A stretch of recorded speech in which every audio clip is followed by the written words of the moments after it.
Good morning everyone. तो आज हम शुरू करेंगे कक्षा 10 का संधि, जिसमें 9th और 10th दोनों के लिए होगा। तो चलिए देखते हैं संधि।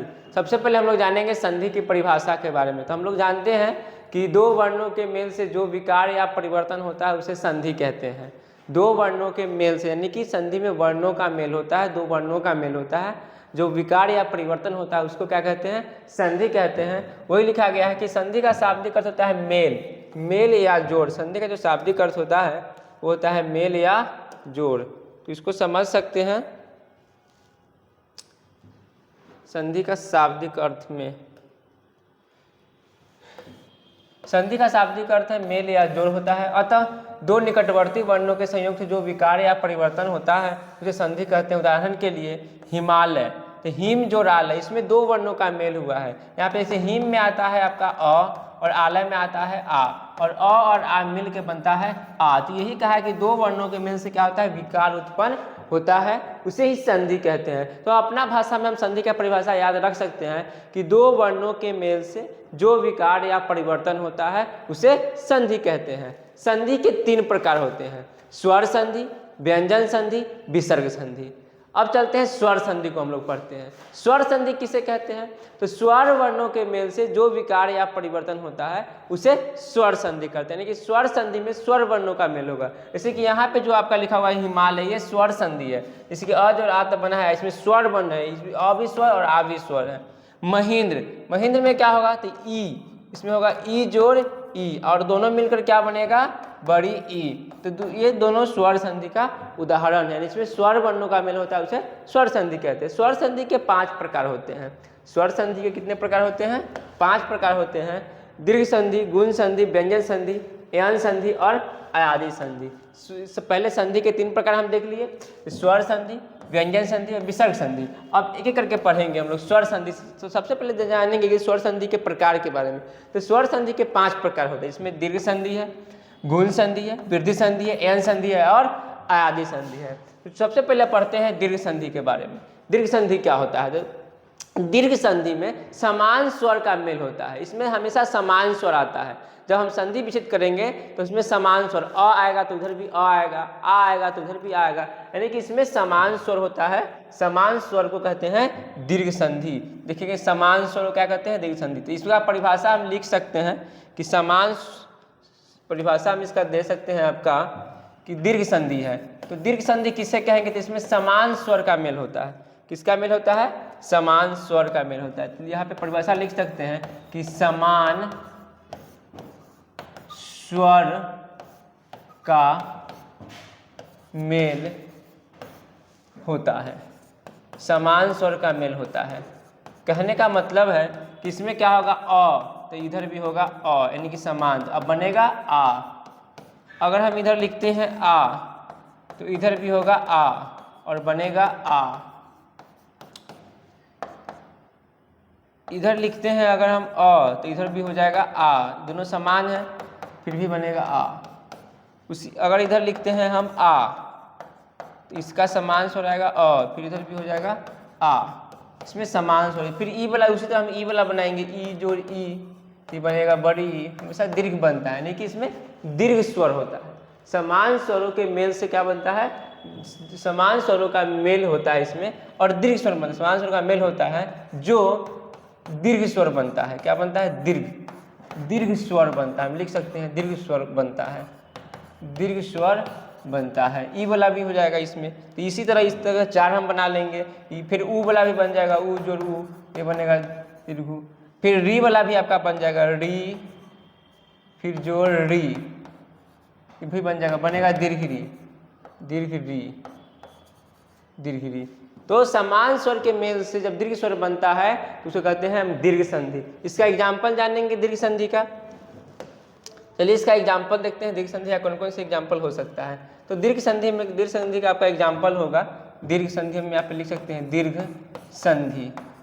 तो इसमें समान स्वर बनेगा। क्या बनेगा? समान। जैसे आप लिख सकते हैं हिमालय, हिमालय, इसमें समान स्वर है। जैसे कि हिम जोड़ आलय, हिम जोड़ आलय, इसमें कौन कौन समान स्वर है? तो अ है और यहाँ पे आ है। समान स्वर आ रहा है, और आ, हिमालय हो गया, फिर विद्यालय हो गया, विद्यालय, विद्या जोड़ आलय, विद्या जोड़ आलय लिख सकते हैं। उसके बाद हम क्या लिख सकते हैं, हिमालय, विद्यालय, उसका लिख सकते हैं भानुदय, भानुदय, भानुदय लिख सकते हैं। इसमें हो जाएगा भानु, भानु जोड़ उदय, भानु जोड़ उदय, भानुदय हो जाएगा। उसके और भी एग्जाम्पल हम देख सकते हैं। इसके बाद नदीस लिख सकते हैं, नदीस, नदीस, इससे हो जाएगा नदी जोड़ ईस, क्या बन जाएगा, नदी जोड़ ईस, दिशा। तो ये सब क्या है, दीर्घ संधि में, ये सब एग्जाम्पल है आपका दीर्घ संधि का, एग्जाम्पल है दीर्घ संधि का। ओके, आगे चलते हैं, थोड़ा सा बच गया है। दीर्घ संधि के बाद हम लोग देखेंगे गुण संधि को। क्या देखेंगे, गुण संधि को। चलिए देखते हैं गुण, ये वृद्धि संधि का एग्जाम्पल है। उस दीर्घ के बाद हम लोग देखेंगे गुण संधि को। ये आपका दीर्घ, जब भी हम बताएं आपको दीर्घ विद्यार्थी है, ये दीर्घ संधि का हो गया।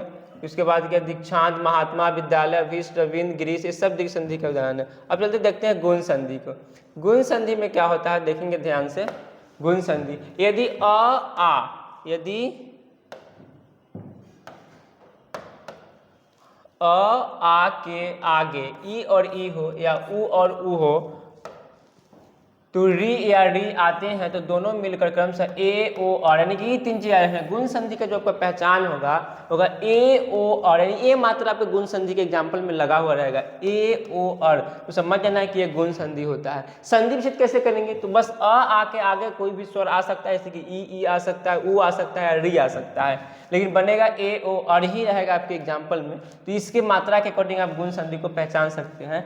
जैसे आपका देवेंद्र है, भारतेंदु है, सूर्योदय का संधि विच्छेद भी कर सकते हैं। देवेंद्र, तो क्या बन जाएगा, देव जोड़ इंद्र, देव जोड़ इंद्र से बनेगा देवेंद्र। इसमें क्या आ गया, इसमें आ गया अ, इसमें आ गया ए, अब बन गया ई, ए बन गया, अ जोड़ ई से ए बन गया। तो उसी प्रकार है विरोचित है, वार्षिक है, नरेश, गणेश, महेश, ये सब के सब कौन सा है, गुण संधि का उदाहरण है। ठीक है, रमेश है, महेंद्र है, सब गुण संधि में आएगा। गणेश है, तो संधि विच्छेद करने का बस एक ही तरीका है कि एक तरफ अ और आ को रखना है, पहले शब्दों को देखने से गणेश के कर रहे हैं तो गण लिखेंगे, गण जोड़ इस, गण जोड़ इस, इसमें आ जाएगा अ और इधर आ गया ई, तो बन जाएगा ए, गणेश का हो जाएगा।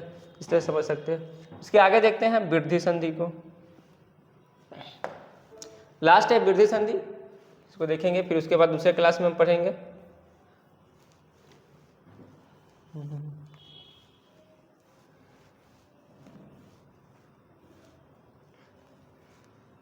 चलिए वृद्धि संधि को हम लोग देखते हैं।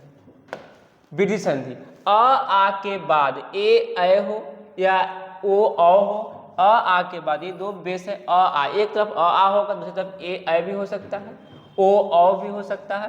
तो जब अ आ के बाद ए अ रहेगा तो अ बनेगा, अ आ के बाद ओ या अ रहेगा तो बनेगा ओ, क्या बनेगा, अ आ के बाद अगर ए अ रहे तो अ बन जाएगा, अगर ओ या औ रहे तो औ बन जाएगा, क्या बन जाएगा, औ बन जाएगा। तो ये ध्यान रखना है इसमें वृद्धि संधि। बस वृद्धि संधि में दो ही चीज याद रखना है, कोई भी एग्जाम्पल होगा वृद्धि संधि का, या तो उसमें अ की मात्रा होगा या तो उसमें औ की मात्रा होगा, बस दो ही मात्रा ही होगा वृद्धि संधि में। पहचानने का नाम सटीक तरीका है। इसमें एक लिखा हुआ है तो इसमें अ की मात्रा है, वृद्धि संधि हो गया। सदैव में अ की मात्रा है, महेश्वर है, वनौषधि में औ की मात्रा ही हो गया, औ की, यानी कि ए की मात्रा और औ की मात्रा अगर ऑब्जेक्टिव में पहचानना है तो मात्रा याद रखिए कि अ की मात्रा रहेगा तो वृद्धि संधि और अ की मात्रा भी रहेगा, तो यानी अ और औ दो मात्रा ध्यान रखेंगे वृद्धि संधि के लिए। तो महेश्वरम, परमौदार्य, महोषधि आप लिख सकते हैं, ये आपका वृद्धि संधि का है। उसके बाद है यन संधि। यन संधि का ट्रिक से आप याद कर सकते हैं कि अगर ऑब्जेक्टिव में याद आपको रखना है यन संधि को, तो सबसे अच्छा तरीका है कि यन संधि में हमेशा कोई भी अक्षर य या व से जुड़ा हुआ रहता है, य या व से जुड़ा हुआ रहेगा। ऐसे देख सकते हैं ई और उ और री के बाद कोई भी स्वर आता है तो ई का य बन जाता है, उ का व बन जाता है और री का र बन जाता है।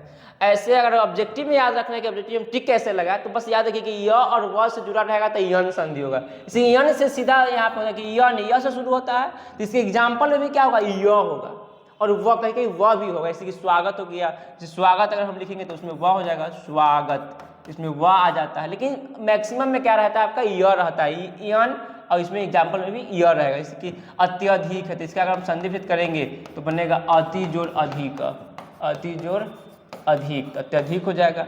अत्यंत, अति जोड़ अंत, अति जोड़ अंत हो जाएगा, ठीक है। अगर हम इत्यादि करेंगे तो इति जोड़ आदि हो जाएगा, इति जोड़ आदि। अत्याचार्य करेंगे तो इति जोड़ आचारा हो जाएगा, इति जोड़ आचारा हो जाएगा। तो बस इसका ऑब्जेक्टिव में अगर टिक लगाना है तो ये पॉइंट आपको याद रखेंगे कि इसमें होता है य या व। तो ये था यन संधि, और जो भी संधि अब बच गए हैं अब हम चलेंगे नेक्स्ट वीडियो में इसको देखेंगे। धन्यवाद, जय हिंद।